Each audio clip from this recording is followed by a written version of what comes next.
Content నచ్చితే like, share, subscribe చేయర్రి. ఇంకా బాగా నచ్చితే పే చేసుకుని మాత్రం అస్సలు మర్చిపోవద్దు.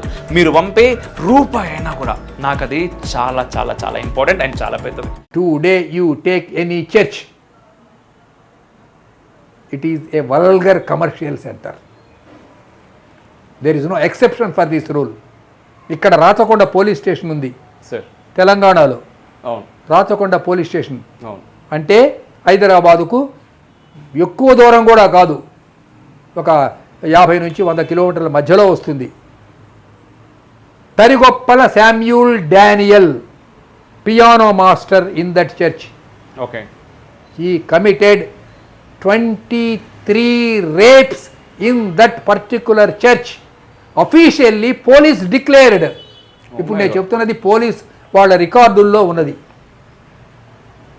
ఇది నేను టీవీలో చెబితే హిందూ దేవాలయాల్లో మాత్రం దుర్మార్గాలు జరగటం లేదా? జరగవచ్చు, హిందూ దేవాలయాల్లో కూడా దుర్మార్గాలు జరగవచ్చు. అక్కడ జరిగాయి కాబట్టి ఇది అబద్ధం అయిపోతుందా ఈ స్టేట్మెంటు? సాధు చిన్న వెంకటేశ్వర్లు జోసఫ్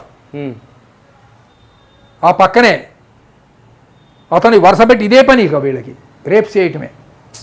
నేనేవో 2 పేర్లు ఉదాహరణకు చెప్పాను. ఈ దరిద్రం సార్ ఏంటంటే, ఒక దగ్గర ఏదైనా తప్పు జరిగింది అనగానే అక్కడ జరగలేదా, అక్కడ జరగలేదా, మీరు చేయలేదా, మీ దేవాలయంలో పూజారులంతా గొప్పవాళ్ళ? అందరూ ఎక్కడ 100% ఎక్కడ కూడా కరెక్ట్ కాదు. కాకపోతే ఇప్పుడు రాజకీయ నాయకులు కూడా ఇంతే కదా సార్. మీరు ఇంత తిన్నారంటే మీరు తినలేదా? మీ పార్టీలో లేరా? పార్టీలో లేరా? తిన్నోళ్ళు సిగ్గుండాలి కొంచెం అన్న మాట్లాడడానికి. ఇప్పుడు ఆ పార్టీ గురించి ఒక మాట చెప్తా సార్. అసలు ఆ పార్టీ పుట్టిందే అవినీతి నిరోధక ఉద్యమంతో. అప్పుడు అన్నా హజారే ఆయన, ఆయన ఏమిటి, అవినీతి లేని ఒక పార్టీ పుట్టించాలి, అవినీతిని చీపురుతో చిమ్మి వేయాలని పార్టీ సింబల్ చీపురు పెట్టుకున్నాడు.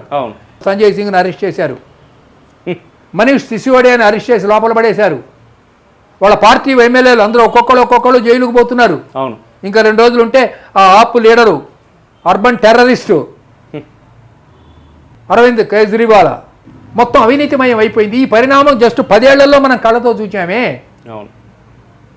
ఇట్లా అడిగితే వాళ్ళు ఏమడుగుతారు, మరి కాంగ్రెస్లో అవినీతి పరులు లేరా, కమ్యూనిస్టులు లేరా, బీజేపీలో లేరా? ఎంత భావదారిద్ర్యం అది కదా.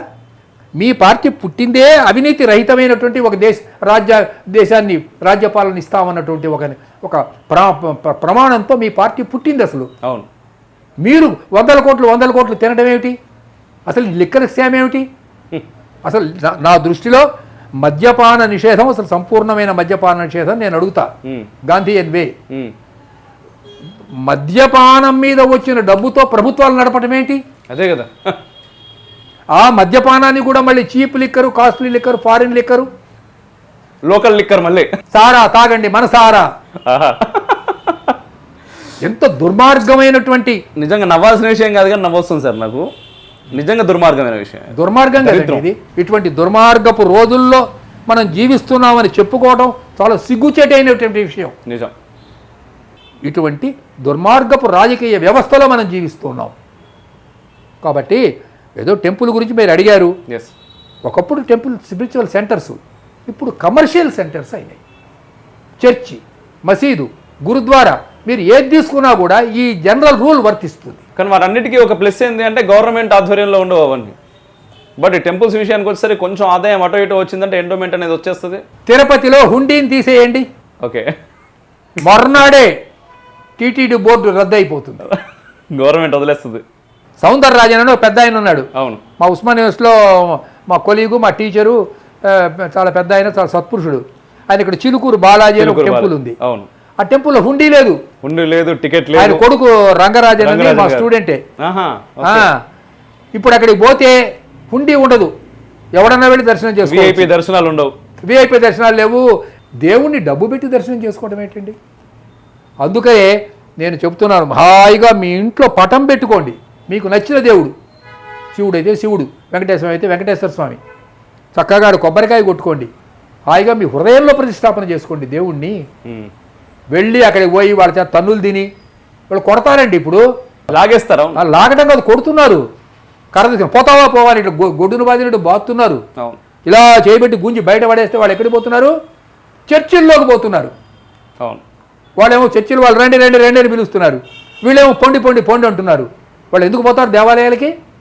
ఇది నా కళ్ళతోనే చూసిన విషయం మీకు చెప్తున్నాను ఖచ్చితంగా సార్. అవును. కాబట్టి పరిణామం చాలా రావాలి, విద్యలో రావాలి, వైద్యంలో రావాలి, కార్పొరేట్ సిస్టమ్ పోవాలి, కార్పొరేట్ ఎడ్యుకేషన్ సిస్టమ్. మా ఆవిడకి జబ్బు చేసినప్పుడు హాస్పిటల్కి తీసుకెళ్ళా, జలుబు 1 lakh బిల్ వేసి పంపించారు. తప్పలేదు. జలుబుకు 1 lakh ఏంటంటే టెస్టులు మీకెందుకు, మీకు ఇన్సూరెన్స్ కవరేజ్ ఉంది కదా, మీకెందుకయ్యా ఇన్సూరెన్స్ కవరేజ్ ఉంది కదా, మీరే మీ జేబులోంచి పెడతారా అని అడుగుతున్నారండి.